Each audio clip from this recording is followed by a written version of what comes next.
यहाँ का जो सीएमओ है वो उसका कंट्रोल जो है भाजपा के नेताओं के पास है।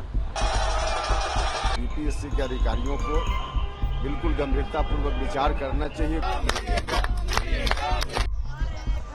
बिहार की राजधानी पटना में बिहार लोक सेवा आयोग की परीक्षा में कथित धांधली के विरोध में हड़ताल पर बैठे छात्रों की हालत गंभीर होती जा रही है। छात्रों की मांग 17वीं बीपीएससी परीक्षा को रद्द करने की है। मामले पर विपक्षी नेता भी सरकार पर हमलावर हैं। छात्र परीक्षा में हुई धांधली की जांच चाहते हैं। इस वक्त परीक्षा में धांधली का होना एक राष्ट्रीय मुद्दा बन चुका है। कंपटीशन एग्जाम की तैयारी कराने वाले खान सर ने बताया कि अभ्यर्थियों की हालत दिन ब दिन बिगड़ती जा रही है। कुछ छात्रों को छाती में संक्रमण हो गया है और किडनी की रिपोर्ट भी खराब आई है। 3 छात्र अस्पताल में भर्ती हैं। बिहार में नेता प्रतिपक्ष आरजेडी नेता तेजस्वी यादव ने सरकार पर हमला बोलते हुए कहा, बिहार में सब बीजेपी के कंट्रोल में है। अब यहाँ सीएम जो है पूरी तरीके से भाजपा जो है उन चला रही है। यहाँ का जो सीएमओ है वो उसका कंट्रोल जो है भाजपा के नेताओं के पास है। और जो इनके कुछ 4 जो नेता हैं, 2 दिल्ली में चले गए हैं, 2 यहाँ हैं, वो भाजपा के संपर्क में है।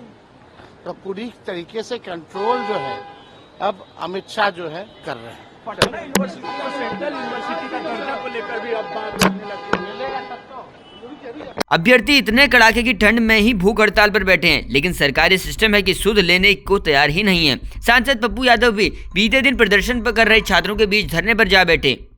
लगातार 90 के दशक से लेकर आज तक पेपर का क्वेश्चन लीक आउट होना, बच्चों के भविष्य के साथ हमेशा खिलवाड़ करना और मुद्दों पर ना तो अपर हाउस ना तो लोअर हाउस कभी गंभीर नहीं होना, सिस्टम हमेशा माफिया और कोचिंग के साथ मिल करके घालमेल तालमेल, जबकि आपने स्वीकार किया है क्वेश्चन पेपर लीक आउट हुआ है, समय पे नहीं मिला है।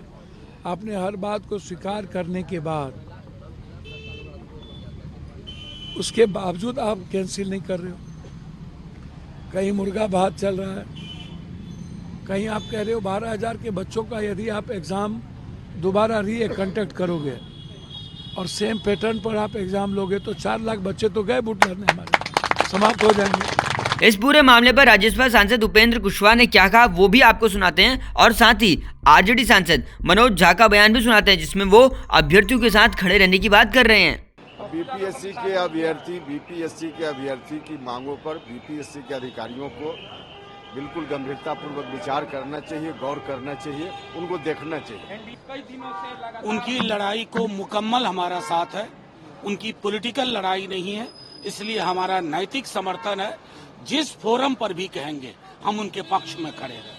अब एक तरफ तो अभ्यर्थी परीक्षा को रद्द करने की मांग कर रहे हैं, लेकिन दूसरी तरफ बीपीएससी के अध्यक्ष ने मंगलवार को कहा कि 13 दिसंबर को आयोजित संपूर्ण बीपीएससी परीक्षा को रद्द करने का कोई सवाल ही नहीं बनता। बीपीएससी ने अनियंत्रित अभ्यर्थियों के एक समूह द्वारा पैदा किए गए व्यवधान के कारण केवल बापू परीक्षा परिसर केंद्र में आयोजित अपनी प्रारंभिक परीक्षा रद्द करने का फैसला किया है। परीक्षा को बाधित करने की साजिश का हिस्सा पुनर्परीक्षा 4 जनवरी को शहर के किसी अन्य केंद्र पर आयोजित की जाएगी। ये बयान बीपीएससी का था और इससे यही समझ में आ रहा है कि पूरे बिहार में जो परीक्षा हुई है उसको रद्द करने का मूड बिल्कुल नहीं है बीपीएससी का। लेकिन छात्र अपनी मांगों को लेकर भूख हड़ताल पर अब भी अड़े हुए हैं। हालांकि बीपीएससी का कहना यह भी है कि 4 जनवरी को होने वाली दोबारा परीक्षा में करीब 12,000 अभ्यर्थी शामिल होने वाले हैं। वहीं बीपीएससी ने 34 अभ्यर्थियों को कारण बताओ नोटिस भी जारी किया है, जो कथित तौर पर 13 दिसंबर को बापू परीक्षा परिसर केंद्र में पैदा हुए व्यवधान का हिस्सा बने थे। परीक्षा में कथित धांधली को लेकर सभी 34 छात्रों को 26 दिसंबर तक कारण बताओ का नोटिस जारी किया गया है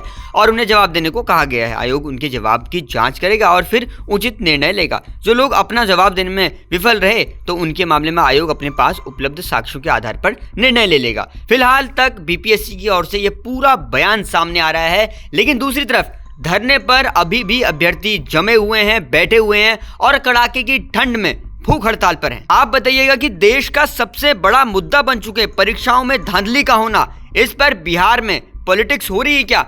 आप क्या कहते हैं इस पूरे मामले पर? कमेंट सेक्शन में लिखकर बताइएगा। देश और दुनिया की खबरें आसान भाषा में जानने के लिए जुड़े रहिए जनसत्ता के साथ।